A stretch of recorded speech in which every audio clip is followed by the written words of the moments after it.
الحمد لله نحمده ونستعينه ونستغفره ونؤمن به ونتوكل عليه ونعوذ بالله من شرور أنفسنا ومن سيئات أعمالنا من يهده الله فلا مضل له ومن يضلل فلا هادي له ونشهد أن لا إله إلا الله وحده لا شريك له ونشهد أن محمدا عبده ورسوله صلی اللہ تعالی علیہ وعلى آلہ واصحابہ وبارک وسلم تسلیما کثیرا کثیرا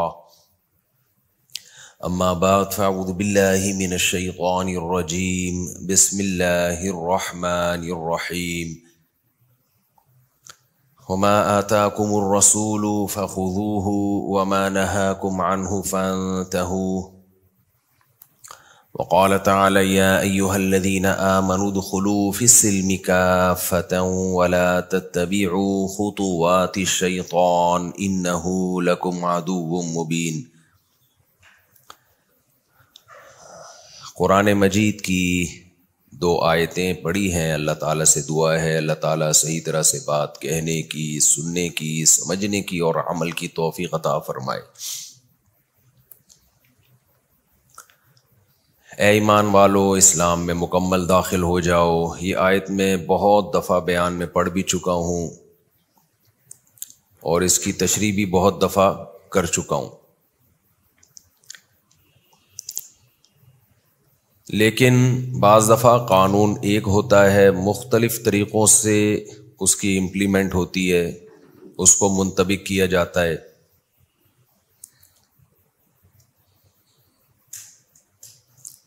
معاشرے میں مختلف چیزیں سامنے آتی ہیں، کس کس طریقے سے لوگ اسلامی احکام کی دھجیاں اڑاتے ہیں۔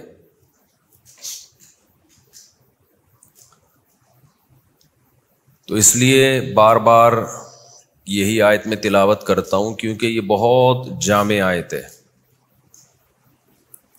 یا ایھا الذین آمنوا ادخلوا فی السلم کافہ، اے ایمان والو اسلام میں مکمل داخل ہو جاؤ۔ ولا تتبعوا خطوات الشیطان، شیطان کے راستوں کی پیروی مت کرو۔ کیا مطلب اس آیت سے ہمیں پتہ چلتا ہے کہ شیطان جیسے غیر مسلم کے اسلام میں داخلے میں رکاوٹ بنتا ہے، تو جو مسلم ہے، مسلمان ہے، اس کے اسلام میں مکمل داخلے میں بھی منع کرتا ہے، روکتا ہے۔ مکمل داخلے میں روکنے کے لیے بہت سارے حربے استعمال کرتا ہے۔ یعنی ایک شخص اگر اللہ کو مانتا ہے، اللہ کے رسول کو مانتا ہے، قرآن کو آخری کتاب مانتا ہے، تو ایسا نہیں ہوتا کہ شیطان اب ہاتھ پہ ہاتھ رکھ کے بیٹھ جائے کہ چلو جی اب تو یہ بندہ، یہ کسٹمر میرے ہاتھ سے نکل گیا۔ نہ،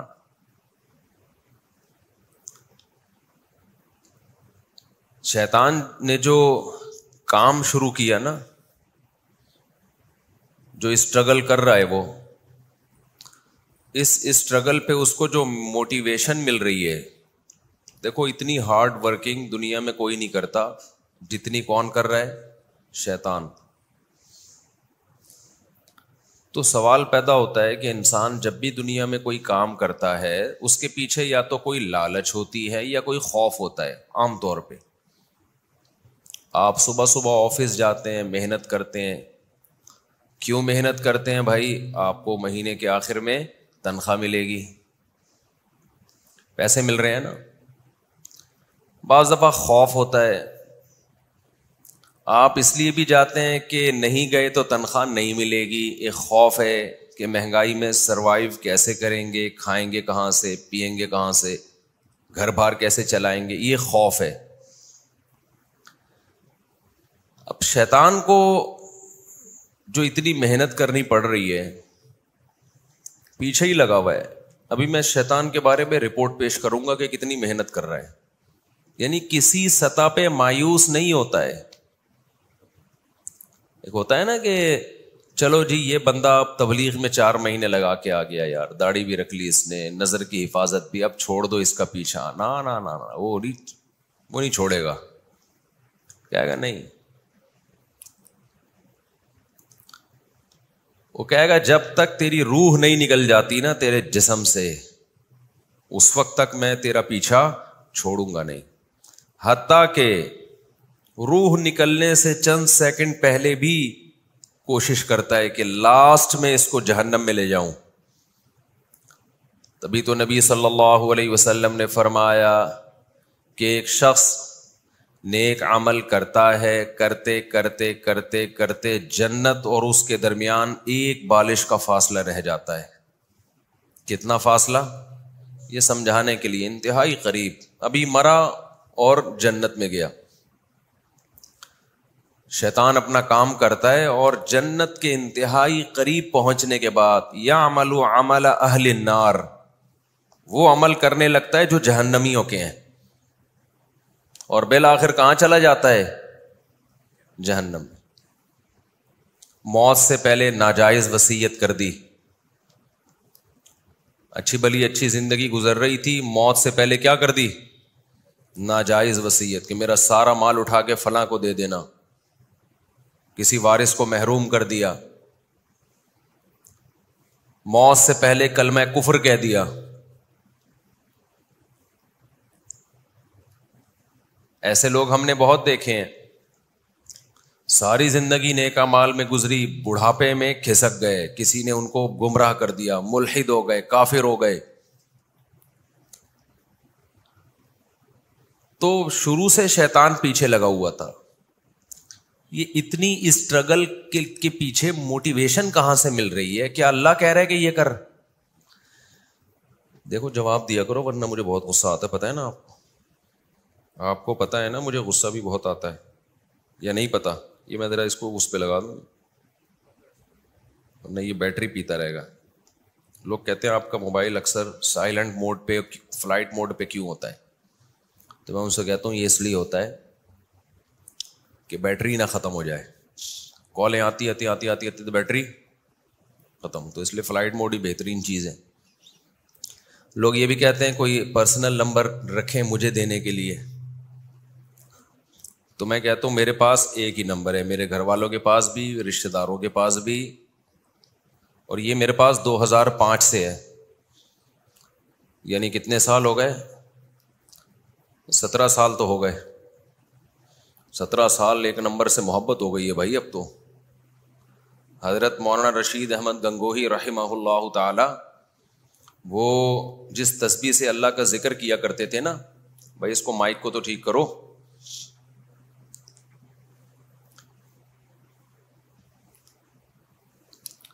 حضرت مولانا رشید احمد گنگوہی رحمہ اللہ تعالی جس تسبیح سے اللہ کا ذکر کیا کرتے تھے، تو آخر عمر میں وہ تسبیح بہت ہی بوسیدہ ہو گئی تھی، بالکل ایسے دانے ٹوٹ گئے، اس کے ٹوٹنے لگے تھے، دھاگا گھس گیا تھا.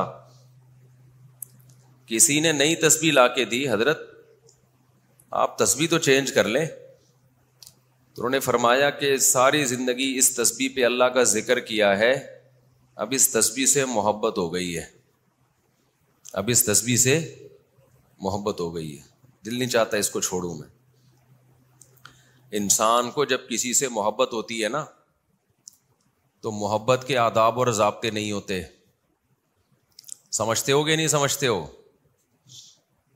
اللہ سے محبت پیدا کر لو تو جن چیزوں کو اللہ سے محبت ہے یا اللہ کو جن سے محبت ہے ان سے آٹومیٹیکلی محبت ہو جائے گی آپ کو. اس کے لیے لاجک کی ضرورت نہیں ہوگی. یہ جو آج کل بہت سارے اسکالرز صبح و شام علماء کو برا بھلا کہتے ہیں نا، تو اس میں دلائل، وہ دلائل کا مسئلہ نہیں ہے. مسئلہ ہے کہ اللہ سے ہی نہیں ہے محبت. جب اللہ سے ہوتی تو اللہ کے رسول سے بھی ہوگی، جب رسول سے ہوگی تو صحابہ سے بھی ہوگی، صحابہ سے ہوگی تو تابعین، تبع تابعین، ائمہ مجتہدین، محدثین، اور ہر دور میں وہ علماء صلحاء کو تلاش کرے گا. پھر علماء سے بھی ہوگی، بزرگان دین سے بھی ہوگی. تو بڑا فالٹ ہی یہی ہوتا ہے کہ اللہ سے ہی نہیں ہوتی، آگے سارے مسائل پھر آپ کہہ سکتے ہو باتیں تو وہ صبح شام اللہ رسول کی کرتے ہیں، تو باتیں کرنے پر گورنمنٹ کی طرف سے کوئی پابندی نہیں ہے. باتیں قادیانی نے کم کی ہیں، مرزا غلام احمد قادیانی نے. بھائی مرزا غلام احمد قادیانی نے نبی صلی اللہ علیہ وسلم کی شان میں نعتی اشعار بھی کہے ہیں، بڑی زبردست شاعری کی ہے اس نے، جس کو قادیانی کیچ کراتے ہیں کہ دیکھو اتنا محبت تھی اس کو. ہم کہتے ہیں اتنی تھی تو نبوت کا جھوٹا دعویٰ کیوں کر دیا؟ تو باتیں کرنے پر گورنمنٹ کی طرف سے کوئی پابندی نہیں ہے. باتیں بہت سارے لوگ اچھی اچھی کر رہے ہوتے ہیں.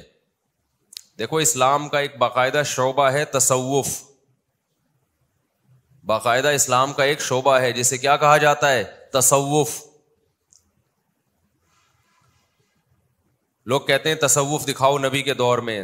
تصوف کا لفظ نہیں ہم دکھا سکتے، لفظ بعد میں وضع ہوا ہے، لیکن جس چیز کو تصوف کہا جاتا ہے وہ چیز ہم نبی کے دور میں دکھا سکتے ہیں، بلکہ اس کا حکم ہے.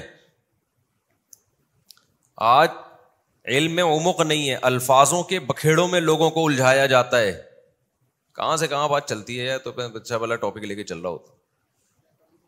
شیطان کی رپورٹ ابھی پیش کروں گا میں، سمجھ ایسا نہ ہو کہ شیطان رہ جائے. شیطان تو اتنی رپورٹیں پیش کرتا رہتا ہے، ہم بھی تو شیطان کے بارے میں کچھ رپورٹیں پیش کریں نا. شیطان کو موٹیویشن کہاں سے ملتی ہے بتاؤں گا میں ابھی. تو بڑی اہم بات ہے اصل میں، وہ اس لیے بتا رہا ہوں میں کہ شیطان کو جہاں سے موٹیویشن ملتی ہے، آپ کہہ سکتے ہو مجھ سے آپ اتنا ترسا کیوں رہے ہو، بتا دو نا. 2 منٹ میں بتایا جا سکتا ہے کہ نہیں، لیکن وہ بات ہلکی ہو جائے گی. وہ بات کیا ہو جائے گی؟ ہلکی. میں اپنی بات کا وزن کم نہیں کرنا چاہتا، اپنی بات کا وزن کم نہیں کرنا چاہتا. وہ بڑی وزنی بات ہے اور بہت کچھ سیکھنے کو ملے گا اس سے. تو چلو وہ رپورٹ پہلے پیش کر دیتا ہوں، کیونکہ ٹاپک پھر وہ ہم ناموں میں الجھاتے ہیں لوگ، اصطلاحات میں الجھاتے ہیں. تو تصوف جو ہے نا، تصوف اس کی اصل کیا ہے؟ باطن کی اصلاح. باطن کی اصلاح. نبی کی ذمہ داریوں میں اللہ نے یہ ذمہ داری بھی لگائی، یعلمہم الکتاب والحکمہ ویزکیہم. اے نبی آپ نے قرآن و سنت صرف سکھانا نہیں ہے، ان کا تزکیہ کرنا ہے، اندر باہر سے ان کو پاک اور صاف کرنا ہے. اندر سے پاک کیا ہوتا ہے؟ کیا مطلب؟ آپ ڈیٹول سے اندر سے نہائیں گے کیا؟ اندر سے پاکیزگی کس کو کہتے ہیں؟ تیزاب کی قلیاں کریں گے، غرارے کریں گے تیزاب سے آپ. اندر کی پاکی کا مطلب آپ کا دل باطنی گندگیوں اور غلاظتوں سے پاک ہو جائے. آپ کے دل میں لالچ، دنیا کی محبت کے جو گٹر ابل رہے ہیں، مرا جا رہا ہے پیسوں کے پیچھے. پوری گلی ہے گارڈ کی تنخواہ 8,000. یہ دنیا کی محبت کے گٹر ہی تو ہیں. پوری گلی نے گارڈ رکھا ہوا ہے، تنخواہ بولو 8,000. اور لیکن سارا دن مہنگائی کے خلاف تقریریں سن لو آپ. مہنگائی بڑھ رہی ہے، حکومت کو خیال نہیں ہے، ایکچولی حکومت ہی کرپٹ ہے. تو حکومت کو آپ کا خیال نہیں ہے، آپ کو اپنے ملازمین کا خیال نہیں ہے، تو دونوں کیا ہیں؟ ایک جیسے ہیں. تو اس لیے رونے وونے کی ضرورت نہیں ہے، نہ پاکستان سے بھاگنے کی ضرورت ہے. بھاگے تو وہ گارڈ بھاگے تو سمجھ میں بھی آتا ہے. کیا خیال ہے جس کی 8,000 تنخواہ ہے وہ بھاگ نہیں رہا. آپ کہہ سکتے ہو اس کے پاس بھاگنے کے وسائل نہیں ہیں. جن کے پاس بھاگنے کے وسائل ہیں وہ ویسے ہی یہاں بہت کچھ کھا رہے ہیں.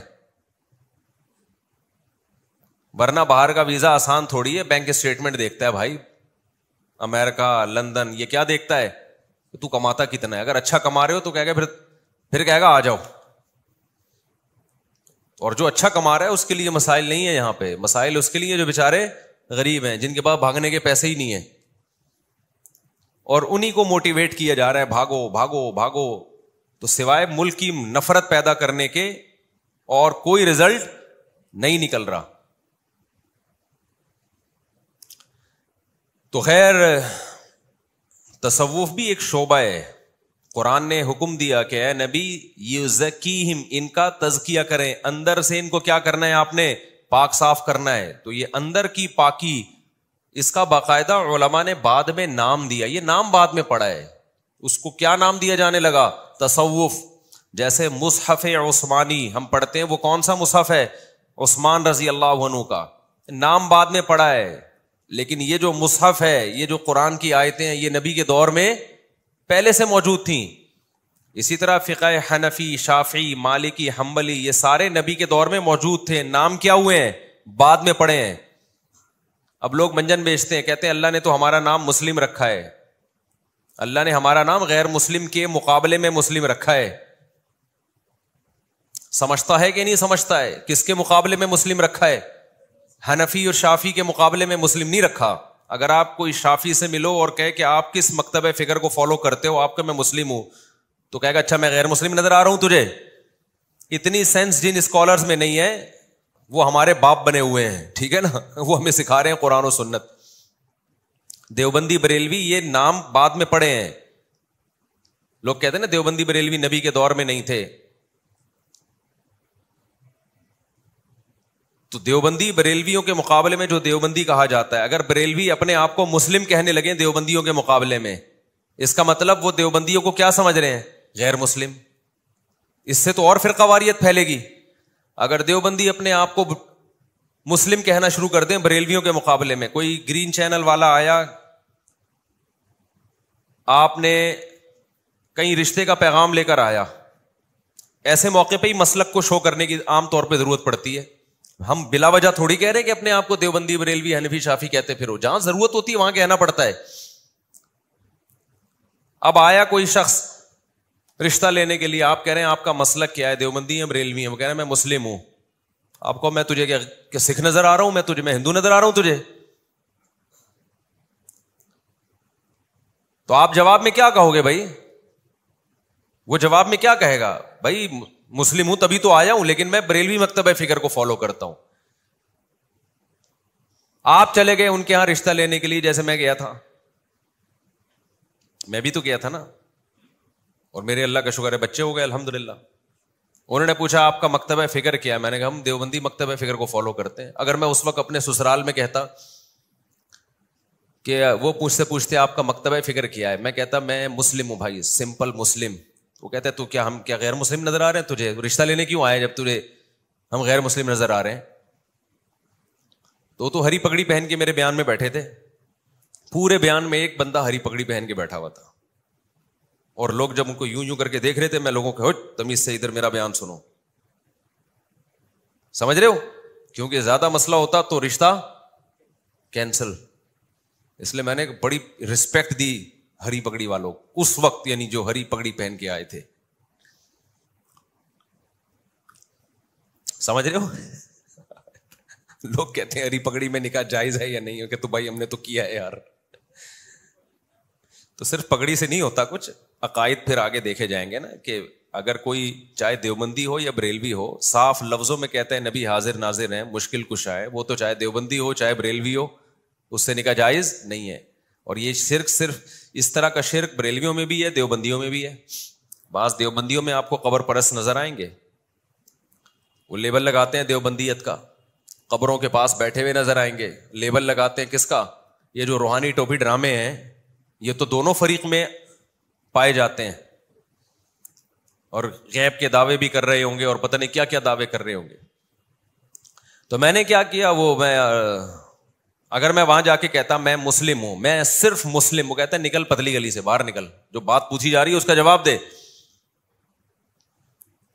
باقی صحابہ کے دور میں دیوبندی بریلوی اہل حدیث کیوں نہیں تھے؟ تو صحابہ کے دور میں کوئی فرقہ بنا ہی نہیں تھا نا، جس کی بیس پہ اس فرقے سے فرق کرنے کے لیے دوسرے فرقے کو نام ہائی لائٹ کیا جائے. اس کی مثال آسان مثال سے بات سمجھ میں آتی ہے نا، ورنہ پیچیدہ ہوتی چلی جاتی ہے. آج کل کے جو اسکالرز ہیں نا یوٹیوب پہ، ان کے پاس اتنا دماغ نہیں ہے کہ ہماری پیچیدہ باتوں کو سمجھیں، ان کے پاس اتنی کھوپڑی نہیں ہے، وہ کھوپڑی لیس ہو کے بیٹھتے ہیں. تو ظلوا واضلوا، حدیث میں آتا ہے جب علماء اٹھ جائیں گے نا، ختم ہونے شروع ہوں گے، تو آہستہ آہستہ اسی طرح ہی ہوگا کہ وہ لوگ جو عالم نہیں ہیں، اور کمال یہ کہ نہ صرف عالم نہیں ہے بلکہ خود کو عالم نہ کہنے میں فخر بھی محسوس کرتے ہیں. یعنی ایک آدمی علاج کر رہا ہے ڈاکٹر بن کے، لوگ اس سے پوچھتے ہیں کیوں تو کیا ڈاکٹر ہے جو علاج کر رہا ہے؟ تو وہ کہتے ہیں نہیں میں ڈاکٹر نہیں، اس پہ مجھے فخر ہے. کمال ہو گیا یار، آپ ایک علاج بھی کر رہے ہو، جھوٹا ہی دعویٰ کر لو کہ میں ڈاکٹر ہوں. جھوٹا دعویٰ کیوں نہیں کرتا کہ لوگ پوچھیں گے کہاں سے پڑھا, کن کن ٹیچروں سے علم حاصل کیا, تو اس لیے وہ ڈاکٹر کہہ دیتا ہے کہ میں کیا ہوں, ڈاکٹر نہیں. تو آج کے بہت سارے اسکالرز ہیں, سارا دن علماء کو برا بھلا کہتے رہیں گے, اور ان سے پوچھا جائے گا آپ کے پاس علم کہاں سے آیا, میں نے پڑھا ہے. آپ عالم نہیں ہے پراپر, نہیں میں عالم نہیں ہوں, اور فخر ہے اس پہ. تو کیا بات چل رہی تھی, یہ جو ابھی بات سمیٹ رہا تھا میں, ابے یار تم لوگ بھی, میں یہ کہہ رہا تھا کہ آسان مثال سمجھانے سے بات سمجھ میں آتی ہے, پیچیدہ مثالوں سے بات سمجھ میں نہیں آتی. آسان مثال یہ ہے کہ جب ہم یہ کہتے ہیں نا, میرا ایک بیان ابھی آیا ہے 73 فرقوں والا, وہ کر کے بس میں شیطان پہ پھر سیدھا شیطان کی طرف آتا ہوں. میرا بیان ابھی ایک آیا ہے, ایک پوڈ کاسٹ میں نے انٹرویو دیا ہے کہ اس امت میں 73 فرقے ہوں گے. تو جو لوگ کہتے ہیں فرقہ سارے فرقے غلط ہیں, تو حدیث میں آتا ہے کہ 72 فرقے جہنم میں اور ایک جنت میں. تو میں نے یہ کہا کہ وہ ایک بھی تو فرقہ ہی ہوگا نا, کیا خیال ہے بھائی؟ اگر سارے فرقے غلط ہیں تو وہ ایک بھی کیا ہوگا, وہ بھی تو فرقہ ہی ہوگا. تو میرا یہ بیان چلا, اس پہ لوگوں کا ری ایکشن آنا شروع ہوا کہ نہیں وہ فرقہ نہیں ہوگا, وہ تو جماعت ہوگی, الجماع. وہ کیا ہوگا, الجماع ہوگا. یہ جواب دے کے جن لوگوں نے یہ جواب دیا نا, وہ اور زیادہ پھنس گئے ہیں. ٹھیک ہے نا, اگر صرف فرقہ کہہ دیتے نا تو بچت ہو جاتی. انہوں نے کیا کہہ دیا کہ وہ فرقہ نہیں ہوگا جو جنت میں جائے گا, وہ کیا ہوگا, الجماع. بات صحیح ہے, وہ الجماع ہوگی, لیکن ہوگا فرقہ, جس کو نبی نے کیا کہا ہے, جماعت المسلمین کہا ہے, سواد المسلمین کہا ہے. نبی صلی اللہ علیہ وسلم نے فرمایا ایک جنتی 72 جہنمی. جو ایک ہے وہ باقاعدہ جماعت ہوگی مسلمانوں کی, وہ 2-4 لوگ نہیں ہوں گے. لہذا اس جماعت سے چمٹے رہنا. اب دیکھ لو, جماعت زیادہ کو کہتے ہیں یا کم کو کہتے ہیں؟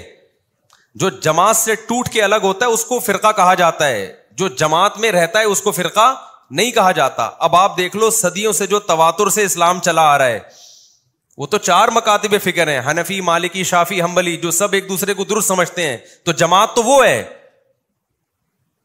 جو اس سے ٹوٹے گا وہ کیا ہوگا, سب سے پہلے شیعہ لوگ ٹوٹے اہل سنت والجماعت سے, وہ ٹوٹے, وہ صحابہ کے راستے سے, ٹریک سے الگ ہوئے. انہوں نے کہا ہم نے صرف اہل بیت کو فالو کرنا ہے. اس دعوے میں وہ کتنے سچے کتنے جھوٹے وہ جانے.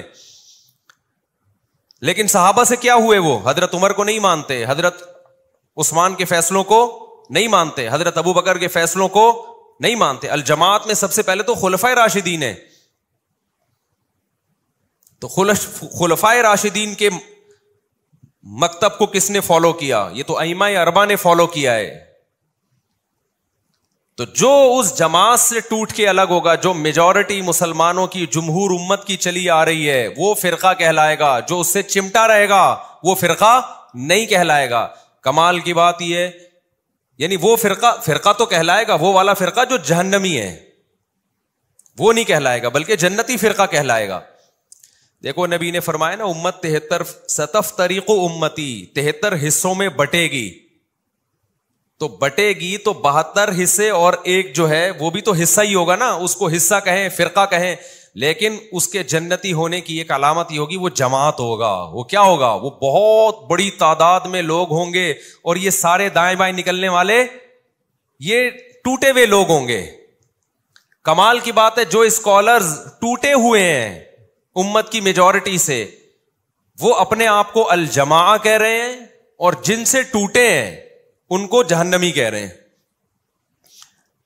آئی بات سمجھ میں؟ کھوپڑی شریف میں ایک اور آسان مثال دوں گا, پھر بہت اچھی طرح آئے گی, لیکن پہلے یہ تھوڑا مشکل والی سمجھ لیں آپ, کیونکہ کچھ لوگوں کا مینٹل لیول اچھا بھی ہوتا ہے, وہ سمجھ بھی جاتے ہیں. مشکل مثالیں بھی, مشکل یہ بھی نہیں ہے, ٹھیک ہے نا, بہت آسان ہے.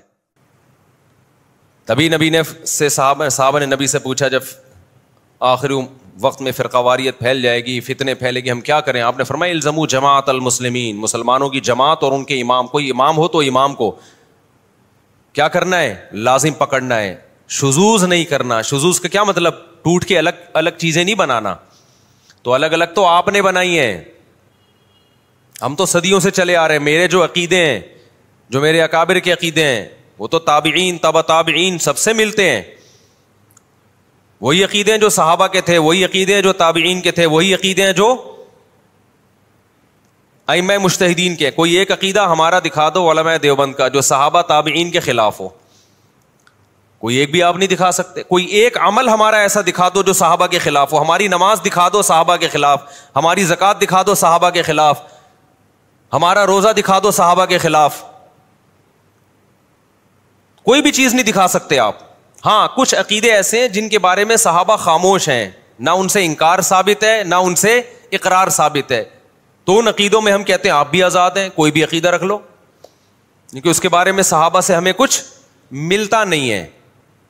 اتنی کلیئرٹی ہے یار ہمارے مسلک میں اور جس مکتبہ فکر کو ہم فالو کرتے ہیں. ہاں نام دیوبندی بعد میں پڑھا ہے, وجہ اس کی یہ تھی کہ بریلوی بعد میں آئے تھے تو ان سے فرق کرنے کے لیے دیوبندی کیا پڑھا, بعد میں نام پڑھا. سمجھتے ہو کہ نہیں سمجھتے ہو؟ تو اسی طرح تصوف, فقہ کی اصطلاح ایک, نبی صلی اللہ علیہ وسلم کے دور میں فقہ کا لفظ کسی اور معنی میں استعمال ہوتا تھا. دین کی سمجھ بوجھ کو کیا کہا جاتا تھا؟ فقہ, جو آج کل کے اسکالرز میں نہیں ہے, میجورٹی میں, بہت سو میں ہے بھی, اس کو فقہ کہا جاتا تھا. لیکن بعد میں جو اسلامی قانون ہے, ظاہری اعمال, یہ جائز ہے, یہ ناجائز ہے, نماز میں یہ کرنے سے سجدہ سہو, یہ کرنے سے نماز ہی باطل, ان مسائل کو کیا کہا جانے لگا؟ فقہی مسائل, فقہ اس کو کہا جانے لگا. تو یہ ٹرم ہے. اب کوئی کہ فقہ کا مطلب نبی کے دور میں اسلامی قانون پر اس کا اطلاق نہیں ہوتا تھا, لہذا میں فقہ کوئی نہیں مانتا, تو یہ جہالت ہوگی کہ نہیں ہوگی؟ ہم کہیں گے اسلامی قوانین تو نبی کے دور میں بھی تھے, وضو کے مسائل بھی تھے, طہارت کے مسائل بھی, غسل کے مسائل بھی, زکوٰۃ کے مسائل بھی تھے, اس کو الگ سے نام نہیں دیا گیا تھا فقہ کا. تو نام بعد میں ایجاد ہوئے, تو ناموں سے کیا ہوتا ہے بھائی؟ سمجھتا ہے کہ نہیں سمجھتا ہے, ناموں میں کیا رکھا ہے؟ آپ نے کمپنیوں کا اشتہار دیکھو نا, ملتے جلتے ناموں سے دھوکہ نہ کھائیں. وجہ اس کی ہے کہ نام تو کوئی بھی کسی کا رکھ سکتا ہے. تو اسی طرح یاد رکھو تصوف کا حاصل کیا ہے کہ باطن کی اصلاح کرنا. تو یہ کام نبی کے دور میں تھا, اس کو الگ سے نام نہیں دیا گیا, نام بعد میں رکھا گیا ہے. دیکھو نبی کے دور میں سنت مؤکدہ تھی کہ نہیں تھی؟ صحابہ کچھ سنتوں کو بڑے اہتمام سے پڑھتے تھے اور کچھ سنتوں کو زیادہ اہتمام نہیں کیا کرتے تھے. بعض لوگوں نے سنت مؤکدہ ہی کا انکار کر دیا, یہ بھی جہالت ہے کہ بس 5 نمازیں فرض ہیں, سنت مؤکدہ کی کوئی حیثیت نہیں ہے. ایسے لوگوں سے الزامی دلیل سے بات کیا کریں.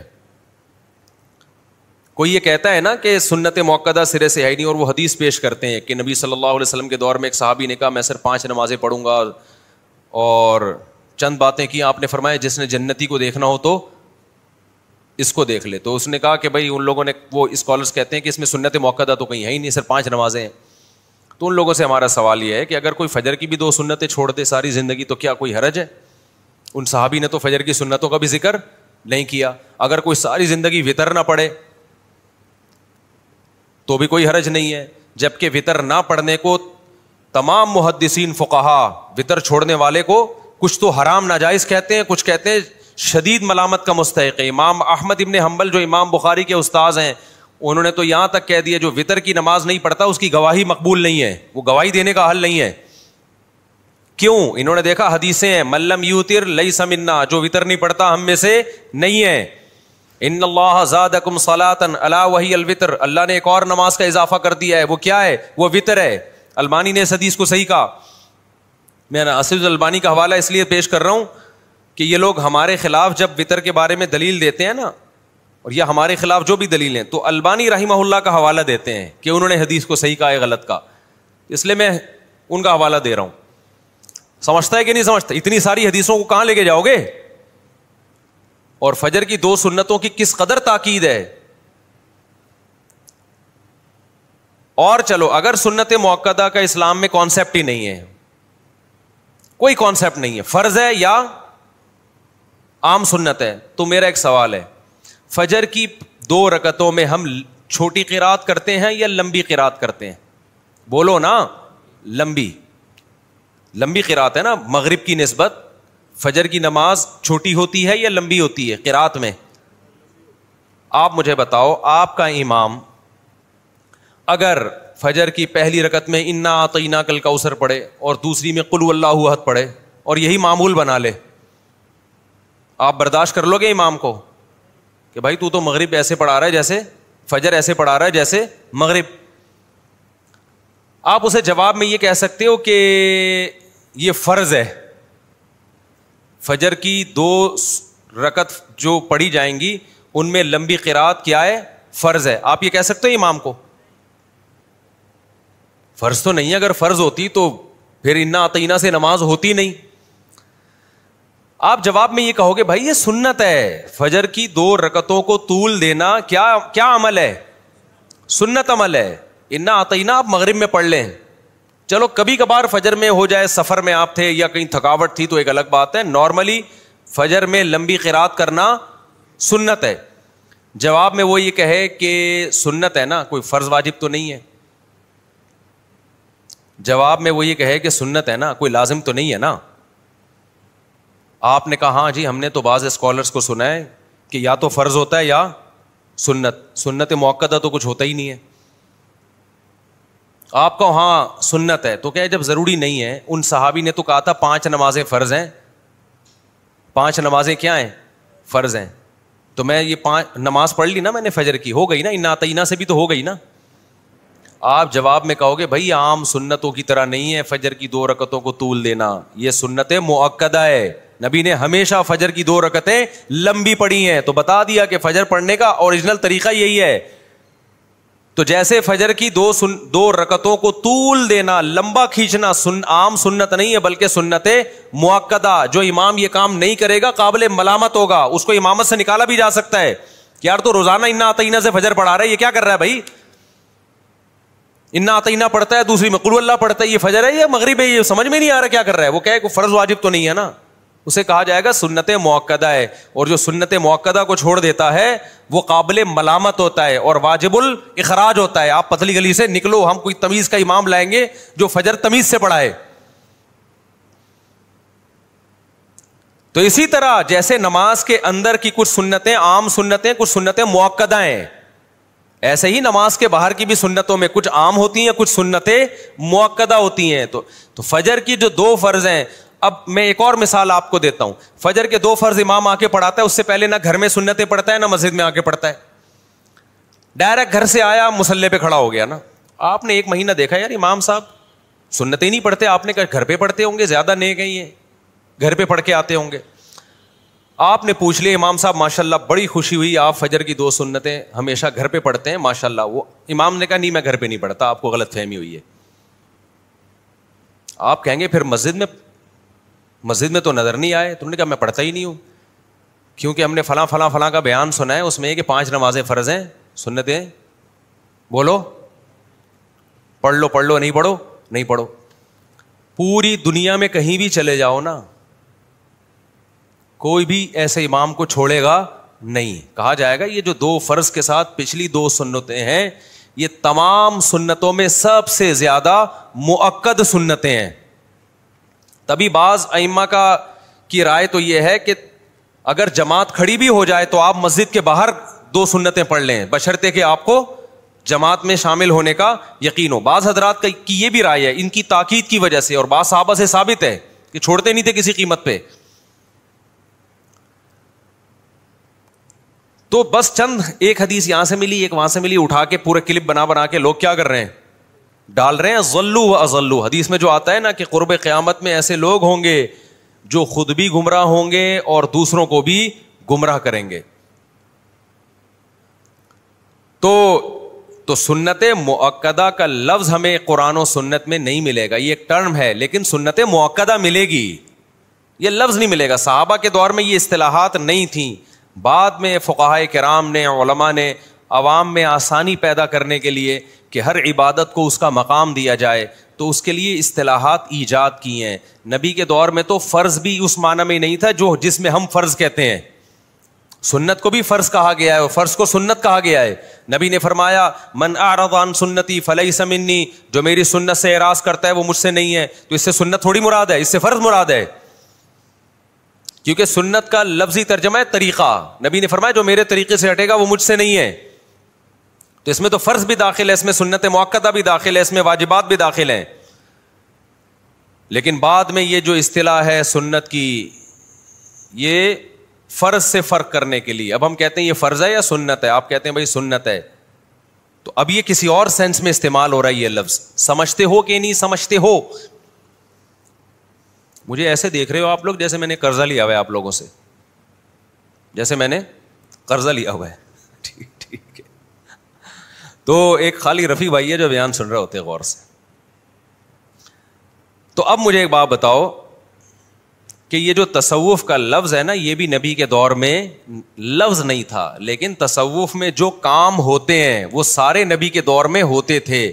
تو حضرات فقہاء نے, بزرگان دین نے دیکھا کہ اسلام دو چیزوں کا نام ہے, ظاہر کی اصلاح اور باطن کی. انہوں نے دیکھا کچھ لوگوں کا ظاہر تو ٹھیک ہو جاتا ہے, اندر ان کا ٹھیک نہیں ہوتا. ظاہر میں بڑے تہجد گزار ہوں گے جی, ظاہر میں دیکھا جائے تو بڑے ماشاءاللہ ایسا چہرے پہ نور کی کرنیں نکل رہی ہوں گی, آپ باقاعدہ ان سے نور ادھار لوگے, آپ اتنا نور ہوگا ان کے چہروں پہ.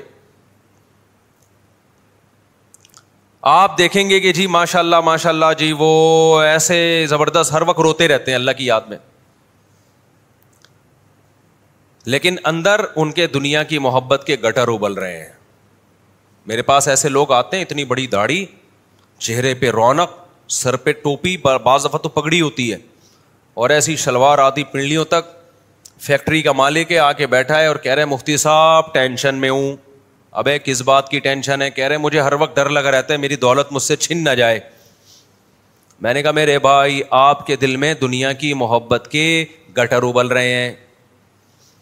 آپ نے پیسہ جیب میں رکھنے کے بجائے کہاں رکھ لیا؟ دل میں رکھ لیا. میں نے کہا اس کو دل سے نکالو. کہہ رہے کیسے نکالوں؟ میں نے کہا بولو چھن جائے تو چھن جائے, بھاڑ میں جائے. تو کیا ہو جائے گا چھن جائے گی تو؟ کہہ رہے چھن جائے گی تو کیا ہو جائے گا؟ سب کچھ چھن جائے گا تو کیا ہو جائے گا؟ میں نے کہا کیا ہو جائے گا؟ کچھ بھی نہیں ہوگا. کہہ رہا بھائی بہت کچھ ہو جائے گا. میں نے کہا ٹماٹر بیچنا ہے یار. کہہ رہے میرے بیوی بچے. میں نے کہا بیوی بچوں کو کہنا اسی ٹماٹر کی آمدن میں گزارا کرنے کرو, نہیں تو پتلی گلی سے نکلو. بعد میں بھی تو انہوں نے قبر میں اتارنا ہے کہ نہیں اتارنا؟ کیا خیال ہے بھائی؟ ابے کیا بیوی بچے تمہارے ساتھ قبر میں جاتے ہیں؟ تو میں نے کہا ویسے بھی انہوں نے قبر میں پھینک پھانک کے آ جانا ہے تھوڑے دنوں میں, اس کے بعد کتنے دن یاد کریں گے بتاؤ؟ آج کل کی جو لبرل اولاد ہے وہ 4-5 دن بھی تکلف سے یاد کرتی ہے وہ, کہ ابا چونکہ مرے ہوئے ابھی تازہ تازہ ٹائم گزرا ہے تو 2-3 دن تو یاد رکھو نا, ٹی وی شیوی نہ چلاؤ. وہ بھی ان کا دل چاہ رہا ہوتا ہے نئی فلم آئی ہے دیکھ لو, نیا ڈرامہ آیا ہے دیکھ لو, لیکن چونکہ لوگ کیا کہیں گے اس لیے وہ نہیں دیکھ رہے ہوتے. اس اولاد کی خاطر یار آپ اتنا اپنے آپ کو دنیا کی محبت. میں نے کہا انجوائے کرو انجوائے. اول تو چھننے کا کوئی خطرہ نہیں ہے, لیکن دنیا کی محبت کے گٹر ایسے ابل رہے ہیں کہ جس چیز کا خطرہ نہیں ہے نا اس کا بھی خطرہ دل میں پیدا ہو گیا کہ یہ نہ ہو جائے, وہ نہ ہو جائے, یہ نہ ہو جائے. میں نے کہا بھائی نوٹ کی گڈیاں نکال کے نا صدقہ کرو, صدقہ ایسے دیا کرو, یہ غریب یہ غریب. میں نے کہا یہ جو آپ دیتے ہو نا یہ تھوڑا سا اٹھنی اس کو پکڑا دی, وہ جو وائپر والا ہے, یہ والا صدقہ نہیں چلے گا مارکیٹ میں. میں نے کہا کتنی فیکٹری ہیں, 6-7 ہوں گی. میں نے کہا ایک نکال دے اللہ کے لیے. وہ تو مجھے ڈر تھا کہ بے ہوشی نہ ہو جائے وہ. یہ چیزیں کسی صحیح بزرگ کی خدمت میں جب تک نہ رہا جائے, اس سے اصلاحی تعلق نہ قائم کیا جائے, اس وقت تک یہ دنیا کے گٹر دل سے نکلتے نہیں ہیں. کل رات میں سونے کے لیے لیٹا, بعض دفعہ خیالات کا ہجوم ہوتا ہے, تو مجھے اپنے شیخ یاد آنے لگے. کیسی باتیں کیا کرتے تھے, کیسی ان کی زندگی تھی. تو میں یہ سوچ رہا تھا کہ اگر ہم نے ان بزرگ کو نہ دیکھا ہوتا, اپنے شیخ مفتی رشید احمد صاحب کو نہ دیکھا ہوتا, تو دنیا کی محبت کا گٹر کہتے کس کو ہیں یہ ہماری سمجھ میں آتا ہی نہیں. یہ چیزیں بیانات سے تھوڑی آتی ہیں. بیانات سے تو ایک تھوڑی سی موٹیویشن ملتی ہے کہ اچھا یہ بھی کوئی بیماری ہے دنیا کی محبت کا گٹر. ٹھیک ہے نا. گٹر کی 2 قسمیں, ایک وہ گٹر جو کراچی میں کھلے ہوئے ہیں جن میں ڈھکن نہیں ہوتے, ایک یہ گٹر ہے. اور جو گٹر دنیا کی محبت کا انسان کے دل میں ہوتا ہے نا, اس میں بھی ڈھکن نہیں ہوتا, کسی بھی وقت وہ ابلنا شروع کر دیتا ہے. سمجھتے ہو کہ نہیں سمجھتے ہو؟ وہ کسی بھی وقت ابلنا شروع کر دیتا ہے. ایک اور بڑے نیک آدمی, اب پرانا قصہ ہو گیا تو اب وہ نہیں سمجھیں گے کہ میری بات ہو رہی ہے. بعض دفعہ میں قصہ اتنے عرصے کے بعد سناتا ہوں, وہ تو بہت پرانا جاتا ہے, لیکن نیا قصہ سنانے میں حرج یہ ہوتا ہے کہ وہ سمجھ جاتے ہیں میری بات ہو رہی ہے. اور صاحب بڑے نیک, بڑے دیندار, یہ سب میں باتیں کر رہا ہوں جو گیٹ اپ سے اور نماز روزے سے آپ ان کا تقویٰ دیکھو گے, آپ بولو گے بھائی تقوی کی بلندیوں پہ یہ بندہ پہنچا ہوا ہے. میں بیت ہونے لگا تھا, اتنے نیک, مجھے لگا کہ یہ بہت ہی بڑے نیک بزرگ ہیں. جوان تھا وہ, اتنے یعنی ایجڈ نہیں ہے. میرے پاس آئے کہ اچھا میرے بیانات بھی بہت سنتے, میرے پاس آئے مفتی صاحب ہمارے 2 بچے ہیں, اب پریگنینسی ہو گئی ہے بیگم کو, میں بہت ٹینشن میں ہوں. میں نے کہا ٹینشن کیا؟ یہب لمن یشاء اناثا, اللہ کہتے ہیں میں جس کو چاہوں بیٹیاں گفٹ دیتا ہوں اور جس کو چاہوں بیٹے گفٹ. تو گفٹ پہ کس کو ٹینشن ہوتی ہے؟ اچھا میرا خیال تھا وہ یہ بات کریں گے بیگم کی صحت خراب ہے, ڈاکٹر نے سختی سے منع کیا, اتنی صحت خراب ہے اب مرنے کا خطرہ ہے یا اور کوئی اور بیماری کا خطرہ ہے, یہ بات کریں گے. یا یہ کہیں گے کہ جی وہ سنبھالنے والا گھر میں کوئی نہیں ہے, 1 سال کے وقفے سے 2 آ گئے تو فوراً تیسرا آئے گا, تو بیگم ذرا لگژری لائف اسٹائل کی عادی ہے, ٹھیک ہے نا, وہ بہت ہی یعنی کمزور طبیعت کی ہے, اس سے بچے نہیں سنبھلتے, تو گھر میں لڑائی ہوگی, بچے نہیں سنبھلیں گے. میں نے کہا یا تو یہ کہیں گے تو میں کہوں گا نہیں اللہ سے ہم دعا کرتے ہیں انشاءاللہ وغیرہ وغیرہ, اور سمجھائیں گے. یا صحت کا ایشو ہے تو بھائی ڈاکٹر سے رابطہ کرو. جب اس نے یہ کہا نا مصعب میری آمدن پہلے ہی اتنی ہے, میں کیسے پالوں گا, جب یہ الفاظ کہے ہیں نا تو میری کھوپڑی گھوم گئی. بہت بہت افسوس ہوا, بہت افسوس. یہ بات وہ نہیں کر رہا جس کے گھر میں کھانے کو روٹی نہیں ہے, یہ بات وہ کر رہا ہے جس کا ذاتی گھر ہے کروڑوں روپے کا.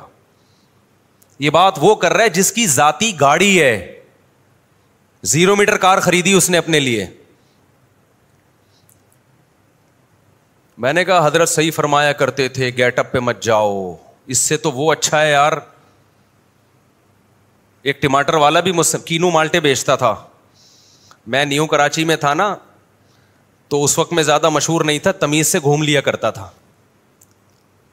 اب تو میں کہیں نکلتا ہوں مجھے ایسا لگتا ہے کوئی بندہ آ رہا ہے نا تو اس کے سر پہ سینگے مجھے آ کے ٹکر مارے گا وہ, میں اللہ معاف فرمائے ایسا کہنا نہیں چاہیے, فینز ہیں یہ سارے فینز ہیں, لیکن مجھے لگتا ہے کہ یہ ابھی آئے گا مجھے, تو میں ادھر سے نکلتا ہوں ایسا ڈاچ دے کے چلتا رہتا ہوں میں. اب تو یہاں نہیں کھڑا ہو سکتا میں اپنی مرغیوں کے پاس. 4 آدمی نا یہ مسجد کی جالیوں سے پکڑ کے یوں کھڑے ہوئے ہوتے ہیں, مجھے دیکھ رہے ہوتے ہیں جیسے حاضری نہیں آتی جیل میں, حاضری آئی ہوئی ہے. ادھر کا ہم دروازہ بند کر دیتے ہیں بھائی وہاں سے ادھر کسی کو نہ آنے دو, تو پھر مسجد کے گرل میں یوں کھڑے ہو جاتے ہیں یوں کر. اب میں اپنا کام کر رہا ہوں, میں مرغیوں کو دانا ڈال رہا ہوں, میں بکری کا دودھ نکال رہا ہوں, کھڑے ہو کے دیکھ رہے ہیں. تو عجیب سا لگتا ہے نا انسان کو, یار کیوں مجھے گھور گھور کے. پھر میں ان کو بلا لیتا ہوں, آ جاؤ یار سلام دعا کرو, پتلی گلی سے نکلو, کھڑے نہیں ہو یہاں. تو پھر پتہ چلا یہ جو بھی مشہور ہوتا ہے اس بیچارے کے ساتھ یہی ہوتا ہے. فیملی کے ساتھ کہیں نہیں جا سکتا آدمی, گاڑی روک روک کے بھی لوگ گاڑی میں کہیں جا رہے ہو نا آگے سے روک لیں گے, اتر سیلفی ادھر چلو. مجھے لگتا ہے بندوق نہ نکال لے سیلفی دے. تو یہ اللہ تعالیٰ نے چونکہ ہمارے عیبوں پہ پردہ ڈالا ہوا ہے تو اس لیے تھوڑی بہت عزت ہو گئی ہے. باقی مخالفین بھی بہت ہیں, طنز بھی بہت کر رہے ہوتے ہیں. کہیں جا رہے ہو نا ایسے طنز وہ نہیں بھپتیاں, جو مخالفین ہیں وہ ایسے بھپتیاں کس رہے ہوتے ہیں, طنز کر رہے ہوتے ہیں. اگرچہ وہ طنز کرنے والوں کا ریشو بہت کم ہے, لیکن طنز تو ایک بھی آپ کو پتہ ہے وہ سب پہ بھاری ہوتا ہے. تو میں لوگوں سے کہتا ہوں, ایک دفعہ جہاز میں جا رہا تھا, ایک صاحب بیٹھے ہوئے ایک نوجوان, اس نے مجھ پہ طنز کیا نا, یہ وہی ہے, اس طرح کی کوئی اوٹ پٹانگ سی بات کی. میں جا کے پیچھے بیٹھ گیا, تو ہمارے ساتھ دوست تھے. میں نے کہا اچھا ہے ایسے لوگوں سے آدمی بیلنس, بہت زیادہ عزت ہو نا انسان کی ہر جگہ, تو وہ اپنی اوقات بعض دفعہ بھول جاتا ہے. میں نے کہا اچھا اس طرح کے بھی لوگ ہیں, تو جو عزت وہاں سے ملتی ہے تھوڑی سی بےزتی ہوئی تو بیلنس ہو گیا, ٹھیک ہے. تھوڑی عزت ملی یہاں سے, تھوڑی بےزتی ہوئی تو کیا ہو گیا, بیلنس ہو گیا. تو میں اس کو بھی کوشش کرتا ہوں انجوائے کرنے کی. ایسا نہ ہو آپ انجوائے مجھے جان جان کے کرانا شروع کر دیں. اچھا خیر, گارڈ آنے کے بعد تھوڑا مسئلہ کنٹرول میں آیا ہے. پہلے تو ایسے گھسیٹ رہے ہوتے, ادھر آؤ, ایسے گھسیٹ رہے ہوتے تھے. اچھا خیر, تو بات کیا چل رہی تھی, تو میں یہ بتا رہا تھا کہ اب دیکھو اتنی بڑی گاڑی, اتنا اچھا گھر, تو میں نے کہا بھائی یہ نماز روزے کا کیا فائدہ یار, جب دنیا کو مسافر خانہ نہیں سمجھ رہے, اور اللہ کو غصہ نہیں آئے گا کہ تو مجھے رزاق نہیں سمجھتا, اور میں نے تو ثبوت بھی دیا ہے. اللہ کہے گا میں نے تو ثبوت دیا ہے, کتنا کھلا رہا ہوں, کتنا پلا رہا ہوں. یہ پتہ ہے یہ جو فیملی پلاننگ ہے نا, یہ مالداروں کے مسئلے ہیں, غریبوں کے نہیں ہے. یہ جن کے توندے بہت بھری ہوئی ہیں نا, ان کو لگتا ہے کہ رزق کی کمی اور بچوں کی فیسیں کہاں سے افورڈ کریں گے. جن کے پاس کھانے کو بہت کچھ ہے, غریبوں کے بھی حالات سنو. نیو کراچی میں امامت کرتا تھا, تو اس وقت زیادہ مشہور نہیں تھا, باہر نکل کے ٹہلتا تھا میں. ہائے ہائے کیسے کیسے دور تھے. ابھی کہیں گیا میں جوڑیا بازار میں, کہیں جانا تھا مجھے, گارڈ وارڈ ساتھ تھے. مجھے پرانا زمانہ یاد آیا کہ کیسے جوڑیا بازار میں مزے سے گھومتے تھے یار. ہائے ہائے ہائے رفیع بھائی, اپنا ہی مزہ ہوتا ہے نا. وہاں جا رہے ہیں, ادھر گولا گنڈا کھا رہے ہیں, ادھر اس کے وہ نہیں ہے, وہ بنس روڈ پہ دیکھا ہے وہ دہی بڑے, ادھر بیٹھے دہی بڑے پیل دیے. تھوڑا آگے گئے, وہاں اس کی وہ بھی بڑی مشہور تھی, بریانی بھی اور حلیم بھی. تو کیسے مزے سے گھومتے تھے یار. پھر جوڑیا بازار کا تو بازار کا ہی اپنا مزہ ہے, ٹھیلے کی بریانی کھاؤ آپ وہاں پہ. اب پتہ نہیں ہوتی کس چیز کی ہے, لیکن ہوتی بڑی مزے کی ہے. ٹھیلے والوں کا کیا بھروسہ, بیٹھتے تھے. اب تو کہیں جا ہی نہیں سکتے. تو میں ایسے ہی کہیں گارڈوں کے ساتھ گزر رہا تھا, تو مجھے پرانا زمانہ یاد آیا. میں نے کہا یار کتنا مزہ تھا یار. تو خیر اب کیا کر سکتے ہیں. تو میں وہاں جا کے نیچے بیٹھا کرتا تھا, کینو کھاتا تھا میں, کینو کھاتا تھا. کینو سمجھتے کیوں کھاتا تھا ڈیلی؟ وجہ اس کی یہ تھی کہ میں نے کینو کھانا چھوڑ دیے تھے کہ گلا خراب ہوتا ہے. تو مجھے کسی ڈاکٹر نے کہا کہ بھائی یہ کھایا کرو, یہ آپ کی جنرل نالج کے لیے بتا رہا ہوں, آپ کا گلا کینو کھانے سے خراب اس لیے ہوتا ہے کہ آپ کینو نہیں کھاتے, اس میں تو وٹامن سی ہے. میں نے کہا میں تو کھاتے ہی مجھے زکام ہو جاتا ہے. اس نے کہا یہ ہو اس لیے رہا ہے کہ نہیں کھاتے. تو بڑا اچھا ڈاکٹر, اللہ اس کو جزائے خیر دے. اس نے کہا پھوڑو. اب ہم جب سرگودا گئے, کینو کا موسم تھا, ہمارا ننیال تھا نا سرگودا میں, تو ہمارے رشتے داروں نے کینو لا کے رکھے. میں نے ایک کھایا, میرا گلا خراب. میں نے کیا کیا, نمک کے غرارے کیے, اس گلے کو ٹھیک کر کے دوسرا پھوڑا, پھر گلا خراب. ہم نے پھر اس گلے کو ٹھیک کر کے تیسرا پھوڑا. پھر جو پھوڑے ہیں پوری رات بیٹھ کے کینو کھاتے تھے, گلا خراب نہیں ہوتا تھا پھر. تو یہ مجھے تجربہ ہے کہ یہ اس سے گلا خراب اس لیے ہو رہا ہے کہ آپ کا گلا ہی ٹھیک نہیں ہے. یہ کھاؤ تو گلا صحیح ہوگا. تو پھر میں نے کہا کینو کے موسم میں کینو مالٹے نہیں چھوڑنے میں نے. اچھا اور بھی بہت ساری چیزیں ٹھیک ہو گئی نا, جو الرجی وغیرہ ہوتی تھی. تو وٹامن سی بڑی زبردست چیز ہے بھائی. تو میں نے کیا میں جا کے روزانہ اس ٹھیلے پہ کینو پھوڑتا تھا. کھانے وانے کا میرے یہاں کوئی کانسیپٹ, پاکستانی قوم کے ہی کانسیپٹ نہیں ہے. ہم کھاتے کہاں ہیں میرے بھائی, یہ کھانے کا لفظ استعمال مت کیا کرو. ہم کیا کرتے ہیں, پھوڑتے ہیں. آم جو کھاتا ہے پھوڑتا نہیں ہے, وہ آم کا حق ادا نہیں کرتا. خیر میں جاتا تھا تو وہاں بیٹھ کے نا, سستے کینو بھی تھے اس کے پاس اور بڑے کینو تھے اس کے پاس, پوری ریڑھی بھری ہوتی تھی, اور بیچارہ غریب آدمی. تو میری اس سے دوستی ہو گئی, روزانہ میں کینو کھانے کے لیے نکلتا وہاں. ویسے جب دوستی یاری ہو گئی, ہم نے اس سے گپ شپ لگائی. ہم نے کہا آپ کے ماشاءاللہ کتنے بچے ہیں؟ اس نے کہا 10. میں نے کہا یار اور کوئی کاروبار آپ کا؟ کہہ رہے بس یہ ریڑھی لگاتا ہوں اور کوئی بزنس نہیں ہے. میں نے کہا 10 کو کھلا لیتے ہو؟ کہہ رہے اللہ کا فضل ہے, آپ ہمارے گھر آ کے دیکھو, اللہ نے بڑی برکت دی ہے. تو میں نے کہا ماں باپ کہاں رہتے ہیں؟ کہہ رہے وہ بھی میرے ساتھ ہیں. کہہ رہے میرا دوسرا بھائی ہے, اس کے 2 بچے ہیں, اس کا بزنس مجھ سے زیادہ. بچے کتنے؟ 2. اور بوڑھے ماں باپ کو بھی اس نے نہیں رکھا کیونکہ مہنگائی کا دور ہے بقول اس کے. تو وہ کس نے رکھے ہیں؟ کہہ رہے وہ بھی میں نے رکھے ہیں. نہ وہ میری کتاب جانتا تھا, نہ وہ اس نے میرے بیانات کبھی سنے تھے اس موضوع پر. سمجھ رہے ہو؟ اتنا خوش یہ دے دنادن بیچ رہا ہے, نہیں جیسے نہیں کینو والے چیخ رہے ہوتے, آ جاؤ لے لو لے لو. کراچی میں ایک اسٹائل ہے نا. تو میں اس کو دیکھ رہا ہوں, اس کے چہرے پہ خوشی کے آثار. کہہ رہا ہم نے تو اپنے ابا اماں کو بھی رکھا ہوا ہے. تو میں نے کہا تمہارے بھائی کے کم کیوں؟ کہہ رہا ہے وہ کہتا ہے بھائی اس غربت میں کہاں سے کھلائیں گے. تو میں نے کہا تمہیں یہ خیال نہیں آتا؟ کہہ رہے بھائی جس اللہ نے ہمیں کھلا پلا کے بڑا کیا ہے, یہ اولاد تو اللہ کی مخلوق پہلے ہے, ہماری اولاد بعد میں ہے. میں نے کہا دیکھو یار, یہ کینو بیچ رہا ہے, دل بھی خوش, ماں باپ کو کھلانے کا ثواب بھی, اولاد کو پالنے کا ثواب بھی. پھر میں نے اس سے کہا, میں نے کہا تمہارے ہاں انشاءاللہ دولت کی ایسی ریل پیل ہوگی نا کچھ وقت کے بعد کہ تمہارا بھائی تمہیں حسرت سے دیکھے گا پھر بھی نہیں. وجہ اس کی ہے کہ کھوپڑی پھر بھی کام نہیں کرتی, پھر بھی یہ سمجھے گے تو اتفاق سے ہو گیا. میں نے کہا جب تمہارے بیٹے جوانی, بیٹے بیٹیاں, بیٹیوں کی شادیاں ہو جاتی ہیں اور بیٹے جب جوانی کی دہلیز پہ قدم رکھنا شروع کریں گے تو تمہارے اس کاروبار میں تمہارا ہاتھ بٹائیں گے. آپ کہہ سکتے ہیں اسکول کی فیس کے پیسے کہاں سے دے گا, نہ دے اچھا ہے, کاروبار کریں گے شروع سے ہی. سمجھ رہے ہو نا. ہمارے جو اسکولنگ سسٹم ہے نا, لڑکے کی وہ بہترین عمر جو کوئی ہنر اور فن سیکھنے کی عمر تھی وہ کہاں گزار دیتے ہیں؟ اسکولوں میں.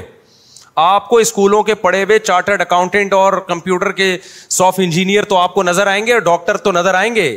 جو 99% طبقہ اسکولوں سے فارغ ہو کے برباد ہو رہا ہے, جو نہ ادھر کا نہ ادھر کا رہا, وہ نظر نہیں آئے گا آپ کو.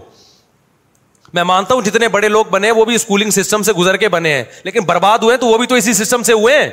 ابے ہر ایک کے لیے پڑھائی ضروری نہیں ہے, کہنا یہ چاہتا ہوں میں. بچے کے اسکول کی فیس کے پیسے پڑھاؤ, نہیں ہے تو بولے انجوائے کرو بیٹا. کیا کرو؟ کاروبار سیکھ ہمارے ساتھ. کل 2 بندے آئے میرے پاس, 2 نوجوان لونڈے, کراچی کے, شکل سے بھی کراچی کے پورے لونڈے لگ. کراچی کا جو لونڈا ہوگا نا, جو پورا ہوگا کراچی کا, وہ شکل سے فوراً پتہ چل جائے گا کہاں کا ہے. اس میں کہیں بھی پنجاب یا KPK کا ذرا سی بھی اس کو ہوا نہیں لگی ہے. ایسے میں تو کراچی کا ہی ہوں نا, مجھے فوراً پتہ چل جاتا ہے یہ پیور کراچی کا لونڈا ہے. باریک سا ہوگا, منہ میں گٹکے کی ایک اسمیل آ رہی ہوگی. یہ کچھ علامتیں بتا رہا ہوں, ٹھیک ہے نا.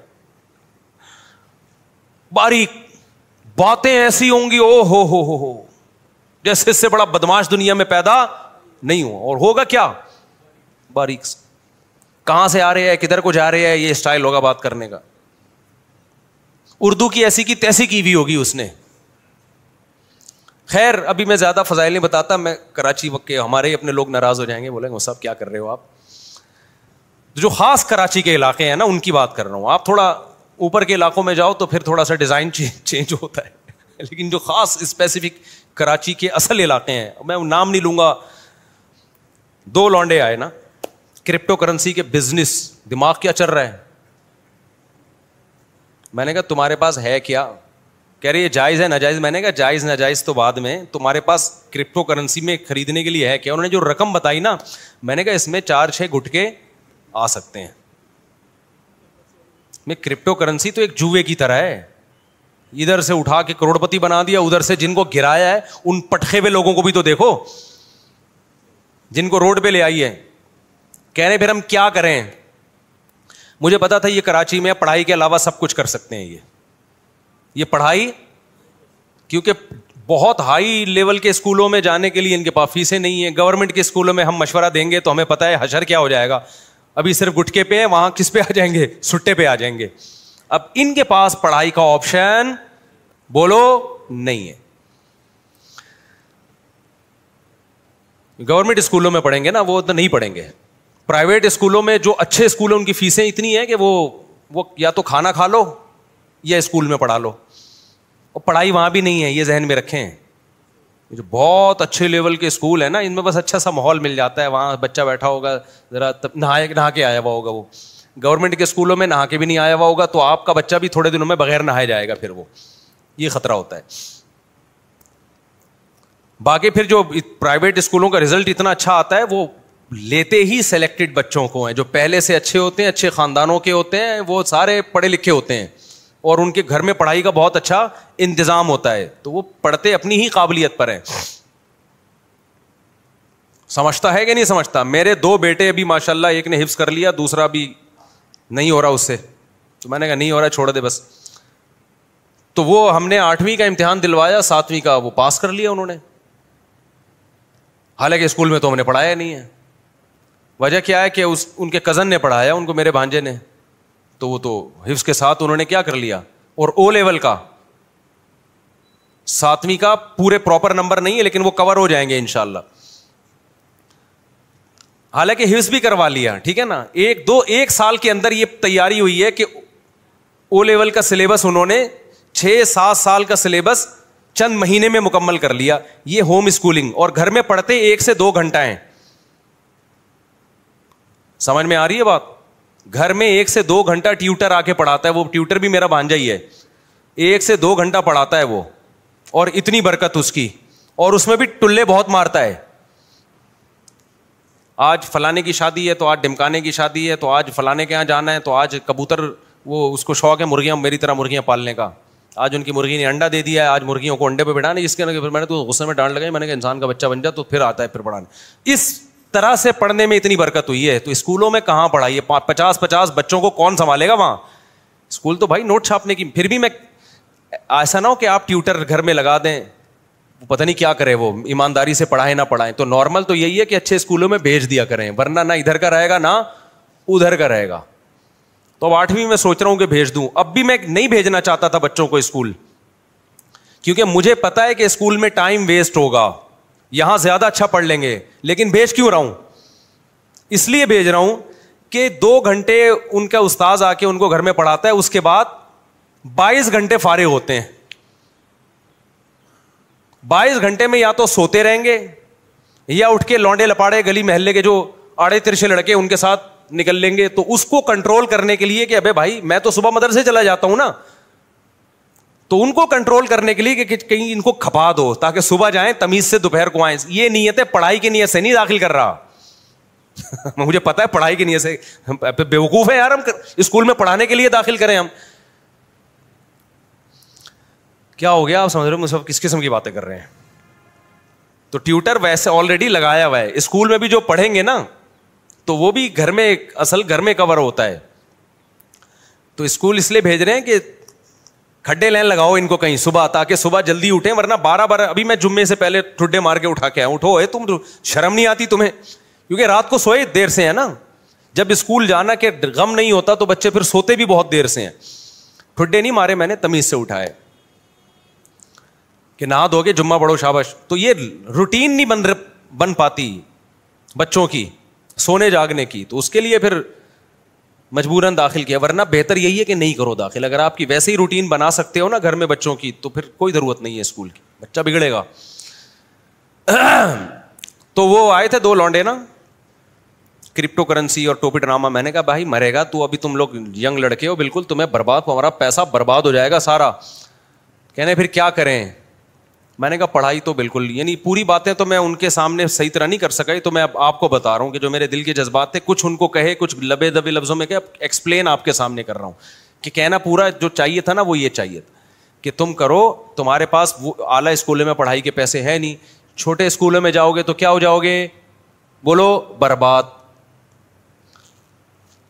برباد ہو جاؤ گے. کوئی نگرانی ہے نہیں چھوٹے اسکولوں میں.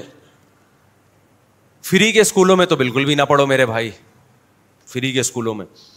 تو اس میں کیا ہوگا؟ میں نے کہا بھائی اب تم یہ کرو. ان کو میں نے کوئی کاروبار بتایا، آپ کو نہیں بتاؤں گا میں، کیونکہ میں کوئی موٹیویشنل اسپیکر نہیں ہوں کہ لوگوں کو یہ بتاؤں کہ ہر مہینے آپ 6 لاکھ روپے کما سکتے ہیں. دیکھا نا آپ نے یوٹیوب پہ آ رہا ہوتا ہے ہر مہینے آپ 6 لاکھ.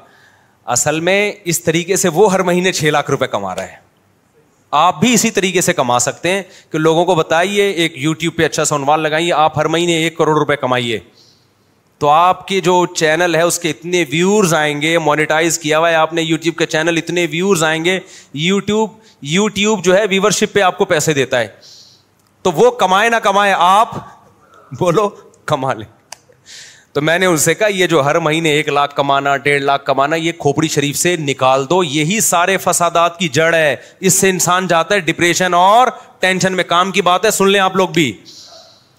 میں نے کہا جتنے پیسے آپ کے پاس ہیں نا، جن میں تھوڑے سے گٹکے آتے ہیں، اس کو گٹکے میں ضائع نہ کرنا. تو ان کو ایک میں نے چھوٹا سا مشورہ دیا, آپ عمل نہ کریں. دیکھو ہر مشورہ ہر ایک کے لیے نہیں ہوتا, ایسا نہ ہو برباد کر دو پیسہ اپنا. میں نے کہا یار تم کچھ بھی, تم تو اس سے پراپرٹی بھی نہیں لے سکتے, اور آج کل تو ویسی بھی کراچی میں پراپرٹیاں بہت گری ہوئی ہیں. میں نے کہا تم سیدھا سیدھا نا ماہرین اتوار بازار جاؤ جہاں پرندے بک رہے ہوتے ہیں, اور میں نے کہا یہ دماغ میں نہ رکھنا میں نے ہر مہینے 1 لاکھ کمانا ہے, میں نے ہر مہینے 2 لاکھ کمانا ہے, میں نے ہر مہینے 4 لاکھ, اس سے سوائے ڈپریشن کے کچھ بھی حاصل نہیں ہوگا. آپ یہ بولو میں نے اتنا کمانا ہے جس سے میری بنیادی ضرورت پوری ہو جائے. پھر اللہ رزق کے دروازے کھولے گا تو ایسا کھولے گا کیا بہت کچھ دے گا آپ.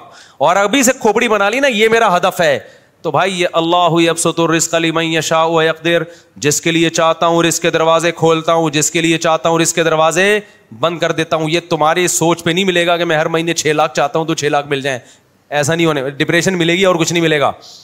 میں نے کہا آپ کے پاس جو اسباب اور وسائل ہیں آپ اس میں اسٹرگل کرو. تو میں نے کہا میں آپ کو بتاتا ہوں, ایک مشورہ دیتا ہوں, اور پہلے آپ کو بتا دوں آپ نے اس مشورے پہ عمل نہیں کرنا ورنہ کوئی مرے گا تو مجھے پکڑے گا. میں نے کہا اتوار بازار جاؤ, پرندوں کی مارکیٹ دیکھو کون سا پرندے کا نام کیا ہے اور کون سا پرندہ کس قیمت پہ بولو نا بک رہا ہے, اور کون سا بہت زیادہ بک رہا ہے جس میں لاس کا چانس نہیں. 1 مہینہ یہی کام کرو, جا کے بازار میں بیٹھ جاؤ بس, سمجھو. اس کے بعد میں نے کہا آپ کو مارکیٹ میں نا 1 مہینے میں اندازہ ہو جائے گا کہ یہ پیرٹس یا یہ برڈ ایسا برڈ ہے کہ اس کو خریدنے میں انویسٹمنٹ کم ہے اور پروفٹ تھوڑا ہے لیکن یقینی ہے. میں نے کہا وہ لا کے گھر میں ڈال دو, انڈے بچے پیدا ہوں گے, اس کو لے جا کے مارکیٹ میں بولو نا بیچ دو. سمجھتا ہے؟ تو میں نے کہا اپنا تجربہ شیئر کیا کہ میں نے بڑے بڑے غریبوں کو کروڑپتی ہوتے ہوئے اس کاروبار میں دیکھا ہے. بڑے بڑے غریبوں کو دیکھا ہے کہ جنہوں نے محنت سے یہ کام کیا نا بہت پیسہ کما لیا انہوں نے, لیکن اس میں لاس بھی بہت ہے. تو وہ پرندہ نہ خریدو جس میں لاس کا چانس ہو. سمجھتا ہے کہ نہیں سمجھتا؟ یہ جو پرندے آتے ہیں نا, یہ کیا نام ہے, چکس جو آتی ہیں, بلیک چک اور وائٹ چک آیا کرتی تھی ایک, یاد ہوگا اس کے قیمتیں آسمانوں پہ پہنچی ہوئی تھی. میں نے نہیں خریدی تھی اس دور میں بھی, میں نے اپنے گھر میں پرندے لے کے ڈالے ہوئے تھے برڈس, بزنس کی نیت سے. وہ سستے والے پرندے ڈالے ہوئے تھے, بہت زیادہ پیدا ہوتے تھے. تو اس وقت میں آزاد گھوم سکتا تھا, میں خود جا کے یہ کام کرتا تھا, اتوار بازار جا کے کسی کو بھی پہنا کے آ گیا. تو میرے پان گٹکے کا خرچہ نکل آتا تھا اس سے. میں وہ پان کھاتا نہیں نا, گٹکا کھاتا ہوں. پان گٹکے کا مطلب میرے جتنے دائیں بائیں, اس وقت میری 3 تھیں معذرت کے ساتھ, تو میرے پان گٹکے کا خرچہ اس سے بولو نا نکل آتا تھا.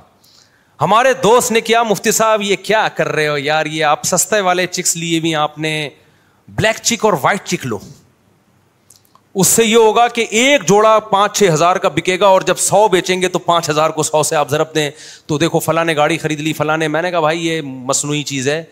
تو انہوں نے کیا کیا, کئی لاکھ روپے کا سیٹ اپ ڈالا, بلیک چک اور وائٹ چک کے انڈے بچے دے دنا دن ایک دم گئے, اتنا پیسہ آنا شروع ہوا.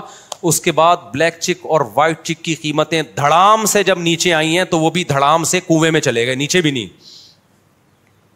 سمجھ میں آ رہا ہے کہ نہیں آ رہا ہے؟ بات نہیں آ رہی میرا خیال ہے.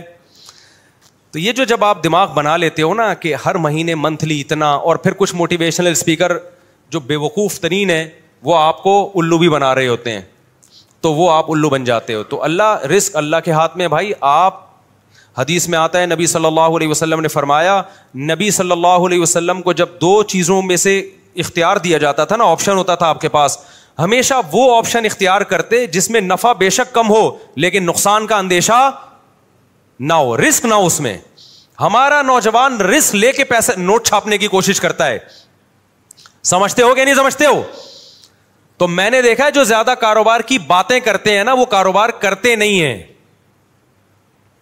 اور جو کرتے ہیں وہ باتیں نہیں کرتے, وہ مارکیٹ میں جا کے بیٹھ جاتے ہیں. میں نے ایسے ایسے لوگوں کو دیکھا ہے تھوڑے تھوڑے پیسوں پہ انہوں نے بزنس کیا اور اللہ نے کروڑپتی بنا دیا. اچھا وہ 2 لونڈے آئے تھے کراچی کے, وہ یہ بھی پوچھ رہے تھے مجھ صاحب ہم بڑی انویسٹمنٹ کے لیے ادھار لینا چاہتے ہیں کسی سے, تو ہم چاہتے ہیں کہ ادھار. میں نے کہا یہ حماقت کبھی نہ کرنا, جتنے پیسے تمہاری جیب میں ہے اس سے شروع کرو, ادھار کبھی بھی بولو مت لو, ورنہ یہ ہوگا کہ ایک نئی ٹینشن کھڑی ہو جائے گی. اپنے پیسوں سے جو کام ہوتا ہے وہ محنت کے ساتھ ہوتا ہے, دوسروں کے پیسوں سے جو کام ہوتا ہے میرے بھائی اس میں فری پھوکٹ کے پیسے ملتے ہیں, اس میں کام نہیں ہوتا. جب اپنے پیسوں سے ہوگا نا کہ یہ میرے گٹکے کے پیسے تھے, آج میں گٹکا بچا کے نہیں کھا رہا, گٹکا تڑپ رہی ہے جان, وہ جب انویسٹ کرے گا تو 100 دفعہ سوچے گا, ایسا نہ ہو کہ کل یہ گٹکا بھی جائے, اس سے بھی جاؤں میں.